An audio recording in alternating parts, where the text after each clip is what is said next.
Hi hello and welcome back to my blog. ఈరోజు మనం ఎంతో టేస్టీగా ఉండే సేమియా ఉప్మా ఎలా చేసుకోవాలో చూసేద్దాం. కానీ అందుకన్నా ముందు మీలో ఎవరికైనా సేమియా ఉప్మా అంటే ఫేవరెట్ ఉందా? ఉంటే కనుక కమెంట్ సెక్షన్లో మెన్షన్ చేయండి. ఇందుకే సేమియా ఉప్మా మీరు ఎల్లో కలర్లో ఉంటే తింటారా, వైట్ కలర్లో ఉంటే తింటారా? నేనైతే ఎల్లో కలర్లోనే తింటాను. వైట్ కలర్ అంటే నాకు పెద్ద ఎక్కదు వితౌట్ పసుపు. సో ఇంకెందుకు ఆలస్యం, లెట్స్ గెట్ స్టార్టెడ్.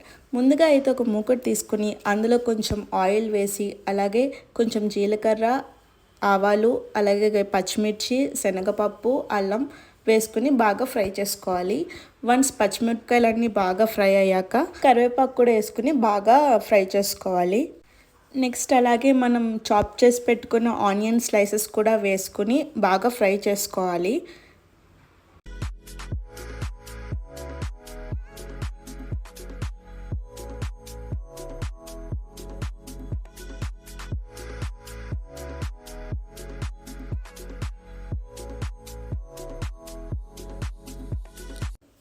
నెక్స్ట్ అలాగే మనం పసుపు కూడా యాడ్ చేసుకోవాలి. మెయిన్ కంటెంట్ అంతా ఈ పసుపులోనే ఉంటుంది మనకి కొంచెం కలర్ రావాలంటే. సో మీరు దానికి తగినట్టు పసుపు అయితే వేసుకోవచ్చు. నెక్స్ట్ తగినంత సాల్ట్ కూడా యాడ్ చేసుకోవాలి. సాల్ట్ కూడా యాడ్ చేసుకున్నాక మీరు ఇన్ కేస్ 1 గ్లాస్ ఆఫ్ సేమియా కనుక తీసుకున్నట్టయితే 1.5 గ్లాస్ ఆఫ్ వాటర్ వేసుకోవాలి. ఈ సేమియా కూడా మనం రోస్టెడ్ తీసుకోవచ్చు, లేదంటే మీరు నార్మల్ వైట్ సేమియా ఉంటే దాన్ని నెయ్యిలో ఫ్రై చేసుకుని అదన్నా యూస్ చేసుకోవచ్చు. సో వన్స్ వాటర్ బాయిల్ అవుతూ ఉండగా మనం జస్ట్ సాల్ట్ అనేది టేస్ట్ చూసుకోవాలి. ఇన్ కేస్ సాల్ట్ సరిపోకపోతే మనం సాల్ట్ కూడా యాడ్ చేసుకోవచ్చు.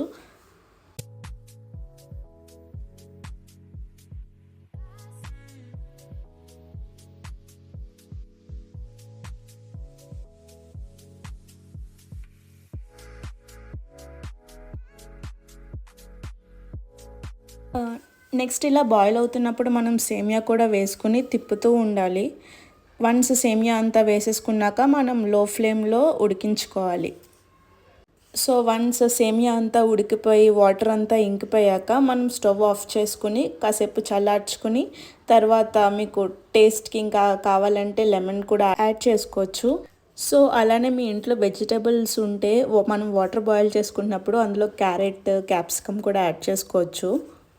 సో మనకి సేమియా ఉప్మా అయితే ఫైనల్గా రెడీ అయిపోయింది. టేస్ట్ ఎలా ఉందో చూసేద్దాం. నాకైతే టేస్ట్ అయితే చాలా బాగుంది, ఎందుకంటే ఇది నా one of the favourite breakfast recipe మాట. సో మీరు కూడా ఈ రెసిపీ ఫాలో అయిపోయి టేస్ట్ ఎలా ఉందో మా కమెంట్ సెక్షన్లో మెన్షన్ చేయండి. సో దట్ నాకు ఇంకా ఎంకరేజ్మెంట్గా ఉంటుంది కొత్త కొత్త రెసిపీస్ ట్రై చేయడానికి. So that's it for today. మీకు కనుక మా రెసిపీ నచ్చినట్లయితే don't forget to like, share and subscribe to my vlog. Thanks for watching.